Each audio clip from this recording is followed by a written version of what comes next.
Sana mag-aral ka ng France! Oy, baka magawa na yan! Di ba magawa na yan? Ay, bumili ka ng bagong cellphone. Bumili ka ng bagong cellphone, Joanne? Kay Sir Jan to eh. Hindi, akin to. Ginanong ganun ko pa sa akin kay Sir Jan pala yan. Makalutakan ka dyan. Boss, babalik uli yan eh. Hi, Be. Be.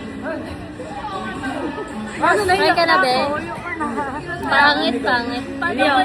Ay, pangit. Iyak na kayo. Kay Kayla. Mag-isa na lang ako. Nag-vlog. Hi, Be. Saan natin sa Adi? Saan ba si Adi? Adi! Nagbablog na kami ngayon. Gusto na, Be. Tama ka, Be? Ano?